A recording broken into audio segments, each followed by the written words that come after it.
Thomas Mizer and Curtis Moore, Emmy nominees once again for writing a song for the marvelous Mrs. Maisel, Maybe Monica. You guys joined in season 3 writing songs for Shy Baldwin. So what did Amy Sherman Palladino say about season 4 when she called you back for it? Usually not a lot. We don't.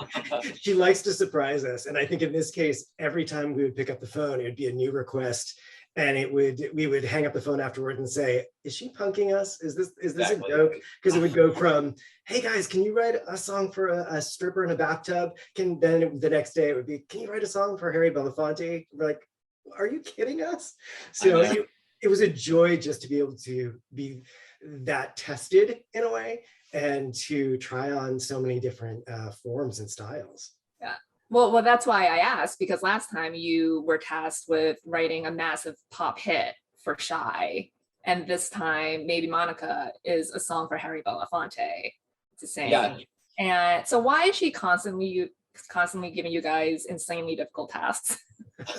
I think she likes to tease us. No, I think with Maisel, she's always trying to push the envelope a little bit, and I think with this she was really looking to just have a added bonus to what we're already doing, because we also wrote a song for Shy in that episode, his next hit, and obviously the moment with Shy this season was different. It's a sort of a bittersweet moment because we know his story at the end of season 3, and then in season 4 we see him getting married. It's sort of a little bit of a surprise, I think, both to us and to Midge. So coming in there to give those moments was a really fun challenge. And writing for Harry Belafonte was incredibly difficult too. It's probably one of the hardest assignments we had this year, because we kept thinking, why not use one of his famous songs? There's so many amazing songs that he's done. Why are we writing something new? Shy Baldwin, it makes sense. That's a fictional character, so we're writing his stuff. But this is a real person. And it was a really tough challenge. Yeah, we probably wrote more options than we've ever written for a song for Maisel for that we threw out. And there came a point where we were showing them to Amy, and we didn't feel right either with what we were showing. We're like, we just haven't cracked it. And then she finally gave us the best note. She said, "Stop thinking about it as one of his big songs. Think of it as a present, as a toast that he's giving at the wedding. It's like a best man's toast." And suddenly, boom, it's story. We can write that. That's a reason for us to write it, because suddenly it's about character. It's about Harry making little jabs at Shy. And right. It's like an inside joke. It's not meant to be released to the public for public consumption. Exactly. And it was really fun for us in that song too, because we as writers and us as the audience know a lot more of that story than anyone that even Harry Belafonte knows. So like, it was fun for us to kind of thread both of those needles. What would Harry's group do that's kind of hilarious and funny, but then also what can we do that's a little bit of commentary on the situation. Mm-hmm.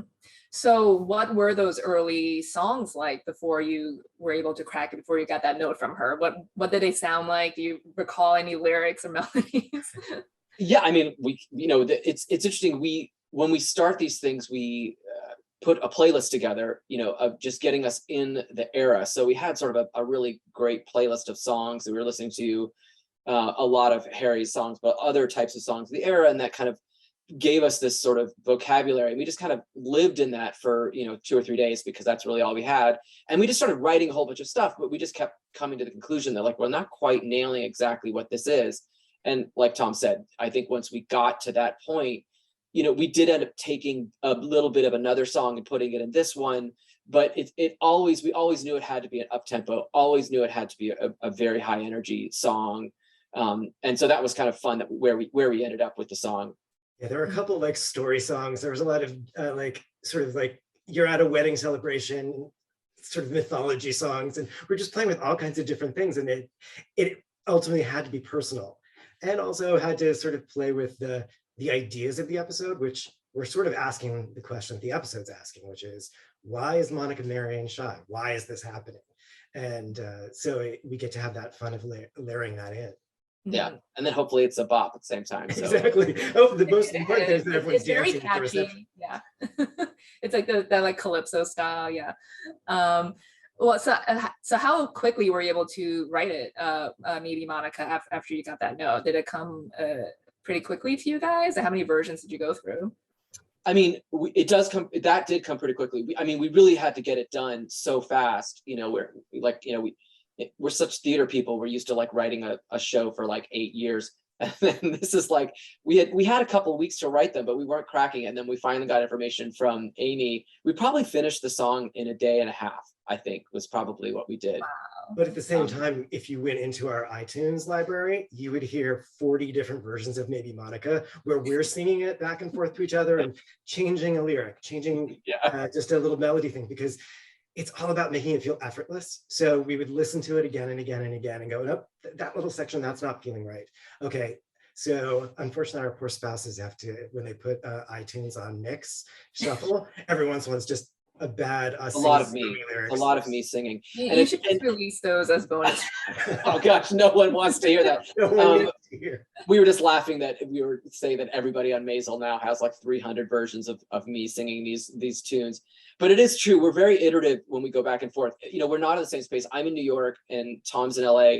So, you know, a lot of times when we are together, we like to write together in the room. But when we're not in the room together, it just is a lot of back and forth and emailing where, you know, it's really like a Where's Waldo? Like, what did we change? There's like one tiny little thing we might have adjusted and we're sending it back and forth. Yes, that's it. Or no, go back. So, it's, you know, that's kind of our way of playing around when we do this. And yeah, and it happens really fast.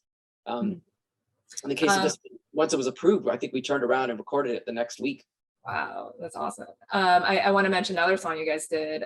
They Came, They Dance, from the fictional musical of the same name. I love fake songs from fake media.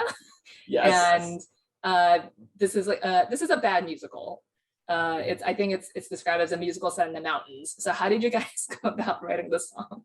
Well, again, this one was we got a very quick assignment that was just that title. Amy said, hey, it's the cruelest title because you have to rhyme with dance, which is not easy. Exactly. So we had that title but we didn't know anything else about it. So we wrote the title song and we've been told that there's one good song that they sing over and over again. So we took that and ran with it and said, let's write this song and we're going to have the hook repeat over and over and over again. You know, and then I think we also had fun because not knowing what was going to do, we wrote 4 other songs from the musical. I mean, I feel like we could do an entire evening of that bad musical because we have all of that material. You know, there's even a moment when we were working on an overture to accompany them coming into the theater. We ended up cutting all that, but you know, we did all that work of that musical. And of course, you know, you hear such a small amount of it, but it was such a blast to put that together. And some of the best Broadway performers in the world are singing that ridiculous song. And it's so silly. I was just listening again this morning. It was like, this is like so ridiculous, but it's the only good song from that show. So. Yeah. And it was really sweet. That was a really sweet moment too. You know, it was the first time we recorded after COVID. So we got to bring a lot of our songs that theater friends in. It was a really sweet day to kind of get back in the studio together and start making music again. Mm-hmm. Well, lastly, have you heard anything about what you need to do for season 5? Has she given you another impossible task?